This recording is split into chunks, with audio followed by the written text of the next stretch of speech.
क्या आपने कभी किसी पत्थर को बोलते देखा है? शायद नहीं, लेकिन इस कहानी के बाद आप यकीन करना शुरू कर देंगे। ये कहानी है तीन दोस्तों की, तीन रास्तों की और एक पत्थर की जो चुप था सदियों से, लेकिन जब बोला तो तीन जिंदगियां बदल गईं। हमारी कहानी शुरू होती है उत्तराखंड की वादियों में, जहां पहाड़ झुकते नहीं, लेकिन कहानियां जन्म लेती हैं। तीन दोस्त अंकुर, मीरा और तेजस गर्मियों की छुट्टियों में गांव आए थे। मीरा अपने नाना से सुनी बचपन की एक कहानी के पीछे भाग रही थी। नाना कहते थे, उस जंगल में एक पत्थर है जो सवालों का जवाब देता है। अंकुर हंसता था इस पर। वो विज्ञान का छात्र था। उसे दुनिया तर्क से चलती नजर आती थी। तेजस शांत लेकिन बहुत सूझबूझ वाला, बस देखना चाहता था कि सच्चाई क्या है। एक सुबह तीनों जंगल की ओर निकल पड़े। हवा थोड़ी भारी थी उस दिन, पत्ते कुछ ज्यादा ही सरसराते थे, और तभी मीरा की आंखों में चमक दौड़ी। एक नीली रोशनी पहाड़ी की ओर से झांक रही थी। तीनों चौंक गए और उस ओर बढ़ने लगे। वो एक दरार थी, एक पुरानी गुफा की, और उसके भीतर एक चट्टान जिसके चारों ओर नीली आभा थी। और फिर वो गूंज, जो देखता है भ्रमित हो सकता है, जो सुनता है बहक सकता है, पर जो महसूस करता है वही जान पाता है। तीनों हक्के बक्के रह गए। अंकुर ने ठहाका लगाया, ये कोई गूंज है, विज्ञान इसे इको कहता है। पर मीरा चुप रही। तेजस आगे बढ़ा और फिर पत्थर दोबारा बोला, सवाल पूछो और सच्चे मन से पूछो। अंकुर आगे बढ़ा, चमत्कार क्या होते हैं? क्या वो सच में होते हैं या बस भ्रम है? पत्थर बोला, चमत्कार तब होते हैं जब संदेह थक जाए और विश्वास जाग जाए। विज्ञान जवाब ढूंढता है, पर विश्वास रास्ते खोलता है। अंकुर पहली बार चुप हो गया। तेजस ने पूछा, अगर हम डरते हैं तो क्या हम कमजोर हैं? पत्थर ने कहा, डर तो दरवाजा है। अगर तुम उसमें झांकोगे तो शक्ति नजर आएगी।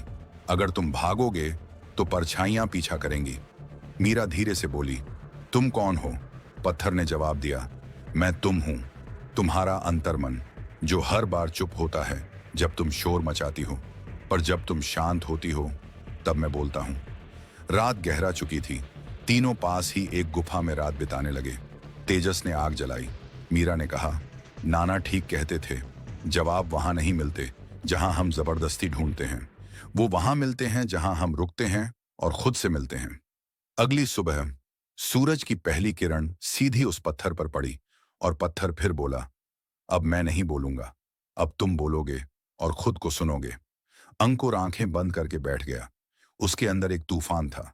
इतने वर्षों की तर्क, किताबें, प्रयोग, और अब एक पत्थर की आवाज। वो कांप उठा। तेजस ने उसकी पीठ थपथपाई।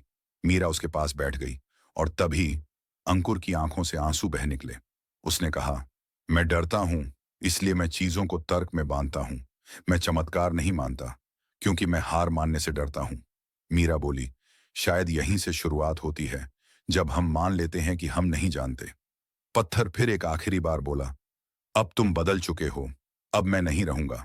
अब तुम वो पत्थर हो जो बोल सकता है, अगर तुम चुप रहना सीख जाओ। कहानी खत्म नहीं हुई। वो तीनों बदल गए। अंकुर अब भी विज्ञान में है, पर अब वो हर प्रयोग से पहले आंखें बंद कर लेता है। मीरा अब एक शिक्षक है, बच्चों को सिर्फ किताब नहीं, प्रकृति भी सिखाती है। तेजस अब जंगलों की रक्षा करता है, क्योंकि वो जानता है असली शक्ति जंगल के सन्नाटे में छिपी होती है। तो जब अगली बार आप खुद से कोई सवाल पूछें, तो याद रखना, वो पत्थर अब आपके भीतर है, जो बोलता है जब आप सुनना शुरू करते हैं। मोरल, नैतिक शिक्षा। एक, सवालों से भागना नहीं चाहिए, क्योंकि जवाब कहीं बाहर नहीं, हमारे भीतर छिपे होते हैं। दो, विश्वास और विज्ञान एक दूसरे के दुश्मन नहीं, बल्कि दो अलग रास्ते हैं मंजिल की ओर। थ्री, जब आप खुद से मिलने लगते हैं, तब दुनिया आपको समझने लगती है। अगर आपको ये कहानी पसंद आई हो, तो कृपया लाइक करें, शेयर करें और चैनल को सब्सक्राइब करना न भूलें। कमेंट में बताइए, क्या कभी आपने अपने अंदर उस पत्थर की आवाज सुनी है? शब्दों में कम, दिल में ज्यादा। ये कहानी वहीं पूरी होती है।